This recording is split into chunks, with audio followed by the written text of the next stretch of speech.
মই আছোঁ বৰ্তমান অসমৰ বস্ত্ৰ নগৰী শুৱালকুছি আৰু এইখনেই মানুহে কয় ধৰ্ম আৰু সংস্কৃতিৰ মিলনস্থল। সাধাৰণতে ইয়াত সোমাব নিদিয়ে, আচলতে তেওঁলোকৰ যিখিনি টেকনিকেলি মেইনটেনেঞ্চ থাকে সেইখিনি চাবৰ কাৰণে সকলোকে পাৰ্মিশ্যন নিদিয়ে, কিন্তু আমি লখিমপুৰৰ পৰা অহাৰ বাবে তেওঁলোকে আমাক চাবলৈ সুবিধা দিলে।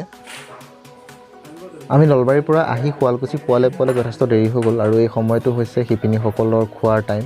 গতিকে সকলোখিনি শিপিনী খোৱা বোৱাৰ বাবে নিজৰ নিজৰ ৰুমত গ'ল। অসমৰ বিভিন্ন জেগাৰ পৰা আহি বিভিন্ন তাঁত বোৱা শিপিনীসকলে ইয়াতেই তেওঁলোকৰ যি হাতৰ যাদু সেই যাদু প্ৰদৰ্শন কৰে আৰু এই দাদাজনে আমাক দেখাইছে কেনেদৰে আচলতে বস্ত্ৰ তৈয়াৰ কৰা হয়, কাৰণ সকলোখিনি এতিয়া বৰ্তমান ভাত খাবৰ বাবে গ'ল, সেইকাৰণে আমি সকলোকে দেখা নাপাম। আৰু এইখনেই হ'ল বস্ত্ৰ নগৰী শুৱালকুছি। ইয়াৰ পৰাই অসমৰ বিভিন্ন ঠাইলৈ মুগাৰ কাপোৰখিনি প্ৰস্তুত কৰি পঠিওৱা হয়।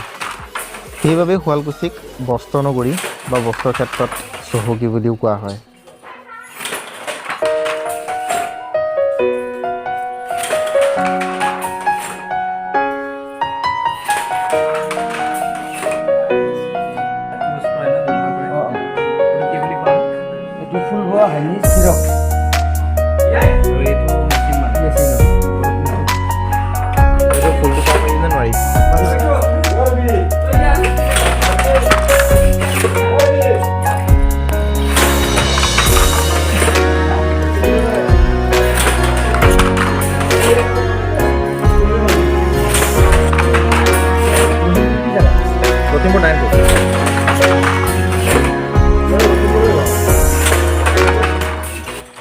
আৰু বন্ধুসকল, ইয়াত যে কাগজৰ নিচিনা এই লাইন পাতি থকা এই ফুটা থকা যিখিনি দেখা পাইছে, এইখিনিতেই আচলতে কাপোৰৰ ফুল বচা হয়।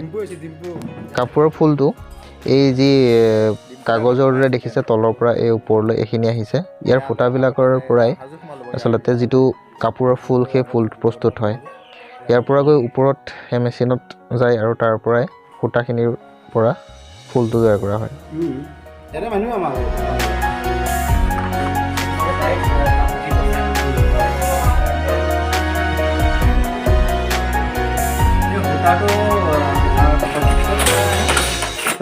আগতে যিহেতু আমাৰ শুৱালকুছিতেই ইয়াৰ বোৱা কাপোৰবিলাকৰ সূতাবিলাক ইয়াতে আগতে উৎপাদন হয়, 1 বছৰ আগতে, কিন্তু বৰ্তমান ইয়াত উৎপাদন নহয়, বাহিৰৰ পৰা আহে, বনাৰস, কৰ্ণাটক এনেকুৱা জেগাৰ পৰা আহে।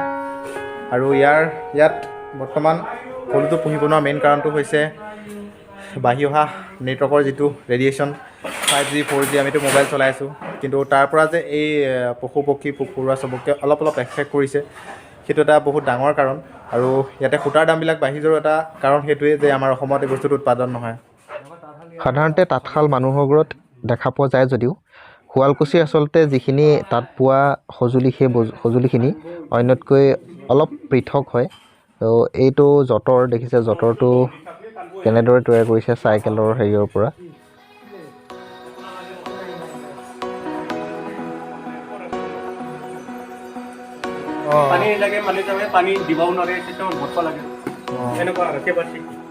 ইয়াত কি কৰে, মোহৰা পৰা? এইটো কাৰেণ্টত চলে ন?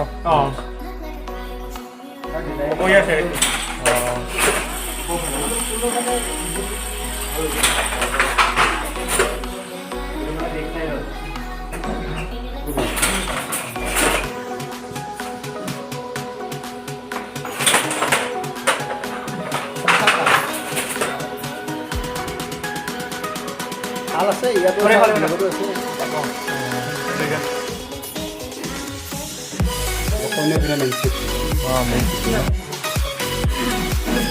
হ'ব।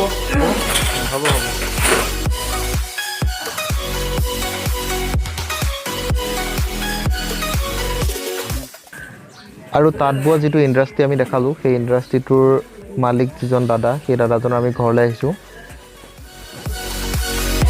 আমি অথনি দেখুওৱা যিখন কাপোৰ দেখাইছিলোঁ, মেইন চিটযোৰ দেখাইছিলোঁ, তাৰে আৰু এনেকুৱা আছে বেলেগ কালাৰ পাই যাব। এইটো কালাৰ পাব, এইটো ছেকেণ্ড চিটৰ হয়, ছেকেণ্ড চিটৰ এইকেইটা কালাৰ ভেৰাইটিজত পাই যাব।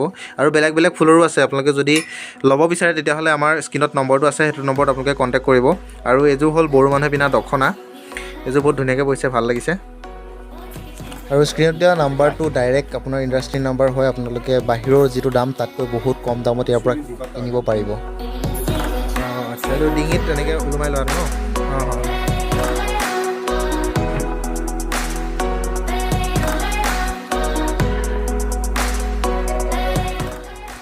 সঁচাকৈ শুৱালকুছি মানে শিপিনী হাতত যাদু আছে বুলি এনেই নকয়।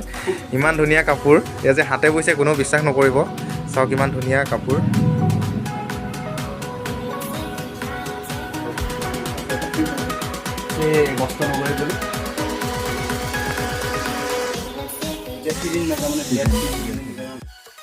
তো গাইছ আমি এই দাদাহঁতৰ ঘৰতে চালোঁ, বৌ আৰু এফালে দাদা বহি আছে। ঠিক আছে দাদা, লগ পাই ভাল লাগিলে বাৰু।